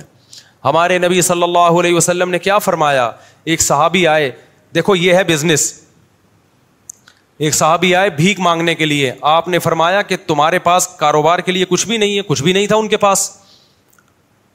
یہ جو میں نے اس بندے 2 لونڈے لپاڑوں کو مشورہ دیا یہ اسی حدیث سے اخذ ہے. تو آپ نے فرمایا, نبی صلی اللہ علیہ وسلم نے, جو کچھ گھر میں ہے لے آؤ. آپ نے یہ تھوڑی فرمایا کہ ایسا کرو, بزنس کے لیے انویسٹمنٹ چاہیے, انویسٹمنٹ کے لیے پیسہ چاہیے, پیسے کے لیے وسیم بھائی چاہیے جو تمہیں ادھار دے دیں. یار کیا ہو گیا بھائی, اتنی اہم بات کر رہا ہوں آپ سے, یہ باتیں آپ کو بہت سے لوگ اور بھی بتا دیں گے. اکثر لوگ کہہ رہے ہیں یہ باتیں آپ کو میرے علاوہ کوئی نہیں بتائے گا, لیکن میں دیکھا ہے کہ جو یہ باتیں کر رہا ہوتا ہے نا وہ پھر بہت بڑی پھینک رہا ہوتا ہے. تو یہ باتیں آپ کو اور بھی لوگ بتا دیں گے جو میں بتا رہا ہوں. بعض ڈاکٹر کہہ رہے ہوتے ہیں نا یہ بات آپ کو کوئی نہیں بتائے گا میرے علاوہ, بعض مذہبی اسکالر کہہ رہے ہوتے ہیں میرے علاوہ یہ کوئی نہیں بتائے گا. میں کہتا ہوں میرے علاوہ اور بھی بہت سے لوگ آپ کو انشاءاللہ بتا دیں گے. تو ہمارے نبی کے پاس ایک صحابی آئے بھیک مانگنے کے لیے, آپ نے فرمایا گھر میں کچھ ہے تو لے آؤ. ان کا تو دماغ بھی نہیں ہوگا اس طرف, وہ ایک برتن تھا, پلیٹ کو جس ٹائپ کی چیز اٹھا کے لے آئے. اس سے بزنس کا آغاز ہو رہا ہے. اس سے کیا ہو رہا ہے بولو, بزنس. آپ نے یہ تو نہیں فرمایا کہ عثمان سے قرضہ لے لو, بڑے مالدار ہیں وہ. آپ نے یہ تو نہیں فرمایا کہ مغیرہ ابن شعبہ بڑے مالدار ہیں ان سے قرضہ لے لو. نہ نہ نہ, جو کاروبار شروع ہی قرضوں سے ہو رہا ہے اس میں کیا کرو گے آپ. آپ نے فرمایا کہ جو ہے گھر میں لے آؤ. وہ ایک برتن لے آئے. آپ نے صحابہ سے فرمایا کون اس کو خریدے گا. ایک صحابی نے کہا میں, 1 درہم میں. آپ نے فرمایا 1 درہم سے زیادہ میں کون لے گا. 1 درہم سے زیادہ میں. بتاؤ کیسا بزنس سکھا رہے ہیں بھائی, ہیں بھائی, پیسے بھی نہیں ہے, درہم بھی نہیں ہے, صرف پلیٹ ہے, یہاں سے بزنس کا آغاز. اور ظاہر ہے اس برتن کی مارکیٹ ویلیو تھوڑی ملے گی, خریدا مہنگا ہوگا, اب بیچ کیسے رہے ہیں سستا. آپ نے فرمایا کون 1 درہم سے زیادہ. ایک صحابی نے کہا میں 2 درہم میں خریدوں گا. کچھ بولی لگوائی, نیلام کیا, تو وہ بیچ کے ان کو 2 درہم پکڑائے اور فرمایا جاؤ کلہاڑی اور لکڑی لے کر آؤ. وہ صحابی گئے, دستہ خریدا کلہاڑی کا اور ایک لکڑی. آپ صلی اللہ علیہ وسلم نے اپنے دستے مبارک سے اس لکڑی کو کہاں لگایا, کلہاڑی میں, اور فرمایا جاؤ لکڑیاں کاٹو جنگل میں اور بیچو مدینہ میں آ کے. وہ گئے, لکڑیاں کاٹی اور مدینہ میں بیچے, تجارت کی اور 4 درہم کے مالک بن گئے. دوبارہ برتن بھی خرید لیا اور اضافی بچت کتنی ہو گئی, 2. نہیں آئی بات سمجھ. یہ موٹیویشنل اسپیکر آپ کو یوٹیوب پہ نظر, یہ موٹیویشنل اسپیکنگ آپ کو یوٹیوب پہ نظر نہیں آئے گی. بات ہی 2 کروڑ 3 کروڑ سے شروع کرتے ہیں, ہر مہینے 1 لاکھ کمائیے, وہیں سے ڈپریشن میں جاتا ہے آدمی. کچھ نہیں کماؤ بھائی, ہر مہینے جتنا کما سکتے ہو کماؤ, جتنا اللہ دینا ہوگا اللہ دے دے گا. لیکن اللہ نے کہا جو محنت کرے گا رزق میں اور اللہ سے برکت مانگا کرو, پیسہ نہیں مانگا کرو. 1 کروڑ جو بے برکتی والا ہو اس میں انسان رو رہا ہوتا ہے, اور جو کینو مالٹے کی ٹھیلا جو وہ غریب لگا رہا تھا اس میں برکت ہے, تو اس مالٹے کے ٹھیلوں میں کیا ہوتا ہے, خوش ہوتا ہے وہ. تو یہ جو پیسہ کمانے کا طریقہ تمہیں سکھا رہے ہیں نا, یہ تمہیں ڈپریشن کا مریض بنا رہے ہیں میرے بھائی, ڈپریشن کا مریض بنا رہے ہیں. ان کے پاس جیسے وہ نجومی بیچ رہا ہوتا ہے نا, منجن نجومیوں کو دیکھا ہے نا بیٹھے ہوتے ہیں, وہ تمہیں الو کیوں بنا رہا ہے, اس کے پاس خود بیچارے کے پاس پیسہ نہیں ہے, وہ خود پیسہ نہیں کما سکتا, وہ تمہیں الو بنا کے. روحانی عامل دیکھ لو یار, جب نجومی کے بجائے روحانی عاملوں کی ہمارے پاس مثال ہے تو ہم کسی اور کی مثال. روحانی عامل تمہارے مسائل کیسے حل کرے گا, وہ تو خود دکان کھول کے اس لیے بیٹھا ہے کہ غربت کا ستایا ہوا, اس کے اپنے مسائل حل نہیں ہو رہے, اس نے کہا چلو روحانی ٹوپی ڈرامے شروع کرو اور نوٹ چھاپو. تو آپ کے پاس اگر پیسہ نہیں آ رہا, روحانی عامل سے تعویذ مت لو, آپ خود روحانی عامل بن کے لوگوں کو تعویذ دینا شروع کر دو, پیسہ بھاگے گا آپ کی طرف. سمجھتے ہو؟ تو وہ خود یہ طریقہ اختیار کر رہا ہے. اسی طرح جب کوئی یوٹیوب پہ دیکھو 1 کروڑ روپے کمائیے ہر مہینے, یہ کریں, تو بجائے اس کو کچھ اس میں صحیح بھی ہوتے ہیں, وہ لیبل اس لیے ایسا لگاتے ہیں لوگ اٹریکٹ ہوں, باقی اندر تمیز کی بات ہی ہوتی ہے اس میں. میں ساروں کو غلط نہیں کہہ رہا, کچھ صحیح بھی ہوتے ہیں جو واقعی ایک میچور طریقے سے آپ کو سمجھا رہے ہوتے ہیں. تو آپ اب ہم بات جلدی سے ٹاپک کو وہاں جہاں سے لے کے چلے. شیطان پہ رپورٹ پیش کرنی تھی. تو میں یس کر رہا تھا میرے بھائی, دیکھو شیطان اتنی, یہ پیسہ کمانے کا طریقہ سمجھ میں آ گیا کراچی کے لونڈے لپاڑوں کو. تو یہ تو میں نے پیرٹس کی ایک مثال دی ہے, اور بیسیوں چیزیں بھی ہو سکتی ہیں. کل ایک بیچاری خاتون آئی اپنے بچے کو لے کر, بہت غریب خاتون. تو انہوں نے بتایا کہ ان کا بیٹا کماتا کیسے ہے, گھر میں گلاب جامن بناتا ہے, اور پتہ نہیں کتنے سارے گلاب جامن بناتا ہے, صبح لے جا کے شام تک بیچ دیتا ہے سارے, اس سے گھر چل رہا ہے پورا. کرنے والے بہت کچھ کرتے ہیں. ہاں ہوتا ہی ہے کہ پھر جو کاروباری لوگ ہیں وہ اپنے کاروبار کو بڑھانے کی فکر نہیں کرتے, اس سے پھر وہ وہیں کے وہی رہتے ہیں. اب گلاب جامن والا اگر گلاب جامن ہی بیچتا رہے اور کچھ بچت نہ کرے تو پھر تھوڑی کاروبار بڑھے گا بھائی. تو تھوڑی کھوپڑی استعمال کرے اور کہے کہ بھائی اس کو میں نے بڑھانا کیسے ہے. تو اس کے لیے آپ پھر یوٹیوب پہ سرچ کریں کہ بزنس کو پروموٹ کیسے کیا جاتا ہے, کیونکہ جو لوگ کھوپڑی استعمال کرتے ہیں پھر وہ کاروبار بڑھا دے. دیکھو ایک مجھے یاد ہے ہم بچپن میں سنا کرتے تھے, ایک شخص گاؤں میں چینی بیچتا تھا, کھوپڑی استعمال کی تو ایک دن آیا اس نے شوگر مل بنا لی. کھوپڑی استعمال نہ کرتا, چینی بیچتا رہتا, آتے رہتے پیسے کھاتا رہتا, اڑاتا رہتا, تو آج وہ وہیں چینی ہی بیچ رہا ہوتا, اور تھوڑے دن میں نہیں بیچ رہا ہوتا, وہ لوگ کہیں اور سے لے لیتے. تو خیر شیطان کیا کرتا ہے میرے بھائی, شیطان اسٹرگل کرتا ہے, محنت کرتا ہے, انسان کو برباد کرنے کی کوشش کرتا ہے. تو سوال پیدا ہوتا ہے شیطان کو اتنی محنت پہ موٹیویشن کہاں سے مل رہی ہے؟ ہمیں تو موٹیویشن ملتی ہے کسی کا خوف ہوتا ہے یا کوئی لالچ, اس لالچ یا خوف سے ہم کام کرتے ہیں. شیطان کو تو خوف جہنم کا ہے, اس سے وہ ڈرتا نہیں ہے, وہ جانے پر ایگری ہو چکا ہے. جہنم کا خوف تھا نا جو شیطان کو اس کام سے روکتا. یا شیطان یہ کر کے جنت میں چلا جائے گا؟ تو کہاں سے موٹیویشن مل رہی ہے؟ شیطان کو موٹیویشن مل رہی ہے حسد اور جیلسی سے. شیطان کو اس سے غرض نہیں ہے کہ میں کہاں جاؤں گا. شیطان یہ چاہتا ہے کہ یہ انسان جنت میں نہ جائے, یہ میرے بعد میں دنیا میں آیا ہے, مٹی سے بنایا گیا ہے, اس کو مجھ سے زیادہ پروٹوکول کیوں مل رہا ہے؟ اس بیس پہ شیطان نے کہا میں جنت میں جاؤں نہ جاؤں, میں بھلے جہنم میں جاؤں, میں مروں گا لیکن اس کو بھی مرواؤں گا میں. پتا چلا کہ حسد جیلسی اتنی خطرناک بیماری ہے کہ اگر آپ نے اس کا علاج نہ کیا تو اس سے پاورفل موٹیویشن, اس سے زیادہ پاورفل کوئی موٹیویشن ہو ہی نہیں سکتی. ایسے ایسے کام کرا دے گی آپ کو. اور یہ آج بھی ہے. آپ کو جب کسی سے, یہ مذہبی اسکالرز میں بھی ہوتی ہے, یہ ڈاکٹروں میں بھی ہوتی ہے, یہ مولاناؤں میں بھی ہوتی ہے, یہ مفتیوں میں بھی ہوتی ہے, یہ اماموں میں بھی ہوتی ہے, یہ غریبوں میں بھی ہوتی ہے, یہ مالداروں میں بھی ہوتی ہے, یہ ہر طبقے میں ہے.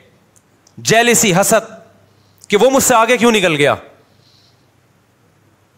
سمجھتے ہو کہ نہیں سمجھتے؟ وہیں سے انسان مخالفت پہ ٹھان لیتا ہے. پھر حق اور باطل نہیں دیکھتا, بس یہ دیکھتا ہے سامنے والے کو نیچا کیسے گرانا ہے میں نے. سمجھتے ہو کہ نہیں سمجھتے؟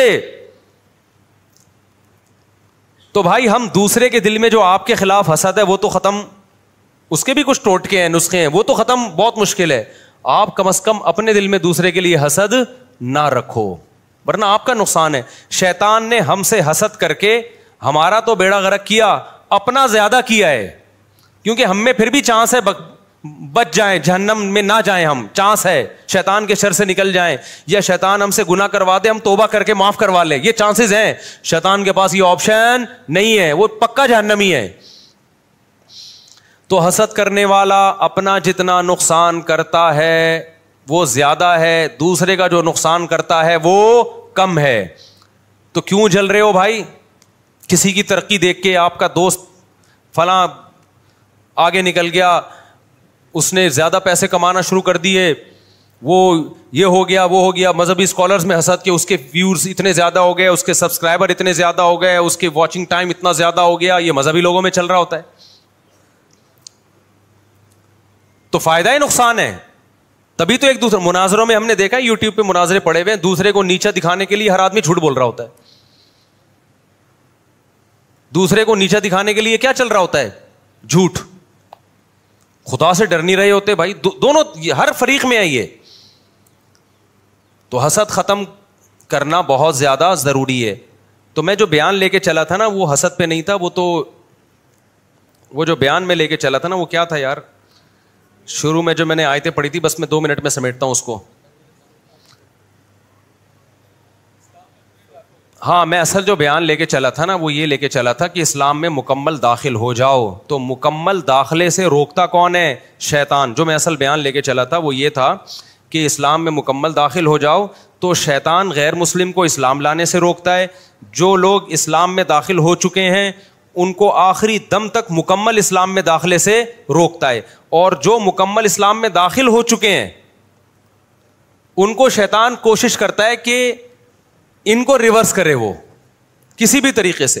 تو وہ شیطان کی کاروائیاں کس طریقے سے ہوتی ہیں اور آج کیسے کیسے شیطان کر رہا ہے کام, وہ میں انشاءاللہ پھر اگلے بیان میں آپ کے سامنے رپورٹ پیش کروں گا میں, اور آپ کو انشاءاللہ اس سے بہت فائدہ ہوگا کہ پہلے تو شیطان غیر مسلم کو کوشش کرتا ہے اسلام میں داخل نہ, اس کے لیے شیطان کیا کیا طریقے استعمال کر رہا ہے, غیر مسلموں کو کیسے الو بنا رہا ہے وہ. پھر جو مسلمان ہو چکے ہیں ان کے ایمان پہ کہاں کہاں سے ڈاکے مارتا ہے, کیسے کیسے ان کو روکتا ہے, کیسے کیسے ورغلاتا ہے. پھر جس کے بارے میں شیطان کو یقین ہو گیا نا کہ یہ اسلام سے ہٹنے والا نہیں ہے, تو شیطان پتہ ہے کیا کرتا ہے, غیر اسلام کو اسلام بنا کے پیش کر دیتا ہے. جو چیز اسلام نہیں ہے اس کو کیا شو کرتا ہے, یہ اسلام ہے, لہذا اللہ کی محبت میں انسان اس سے چمٹتا ہے, اللہ کی محبت میں انسان اس سے. اب آپ بتاؤ سیالکوٹ کا جو حادثہ ہوا تھا کہ جن لوگوں نے اس کو قتل کر دیا اسٹیکر پھاڑنے پر ایک غیر مسلم کو, کیا یہ قتل اسلام میں حلال تھا؟ بولو نا. لیکن قتل کرنے والوں نے عشق مصطفیٰ کا لیبل لگا کے قتل کیا ہے.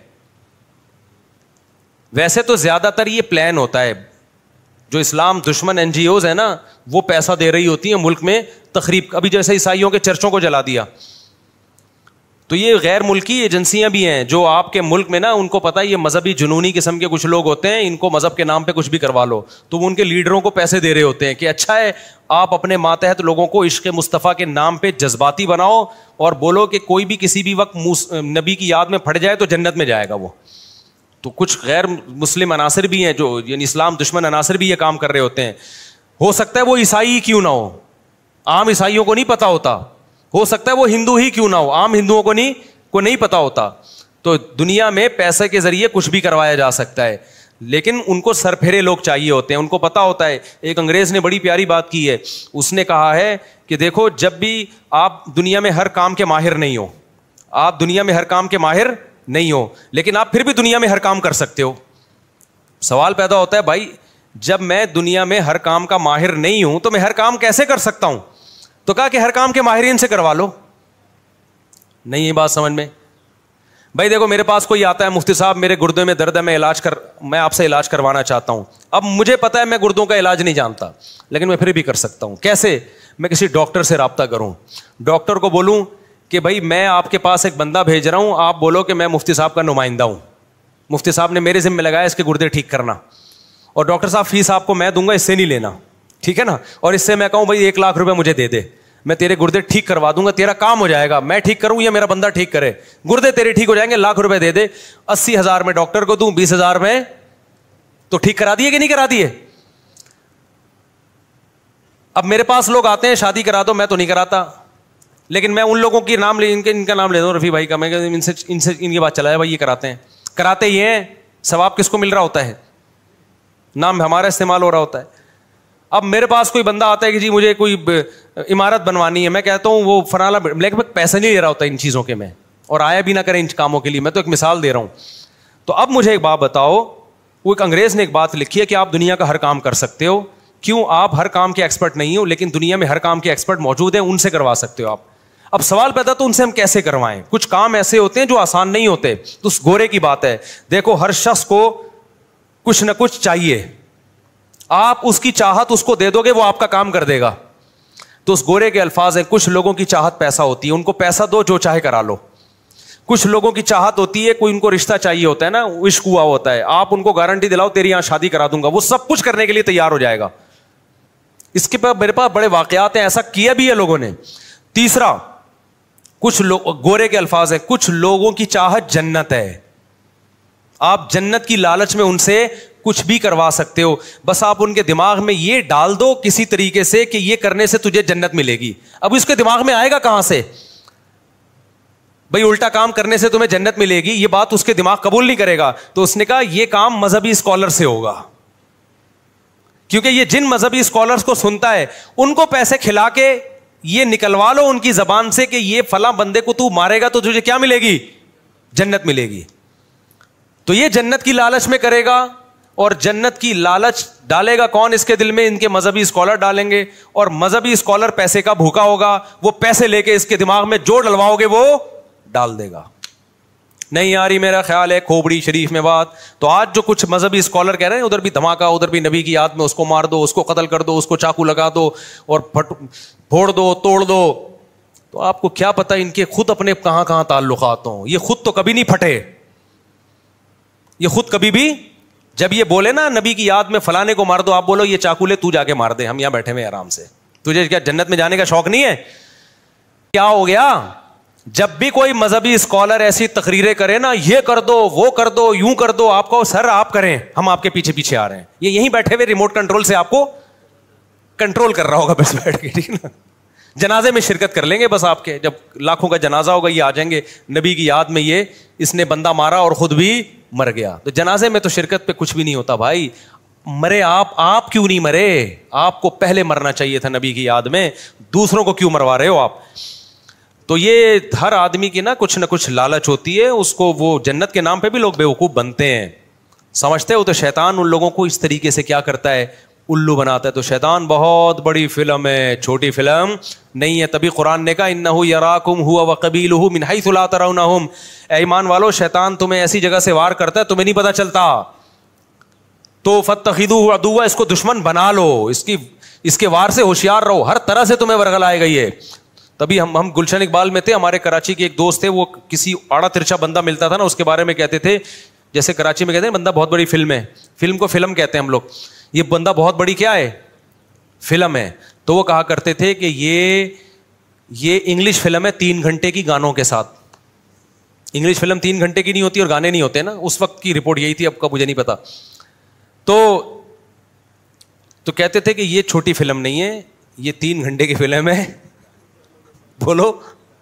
تو کچھ ایسے بھی لوگ ہوتے ہیں. تو شیطان چھوٹی فلم نہیں ہے, وہ بہت بڑی فلم ہے, بلکہ وہ 6 گھنٹے کی فلم ہے, ٹھیک ہے نا. اور ہر 5 منٹ کے بعد اس فلم میں گانا بھی ہے. تو شیطان کو آپ ہلکا نہ لو میرے بھائی.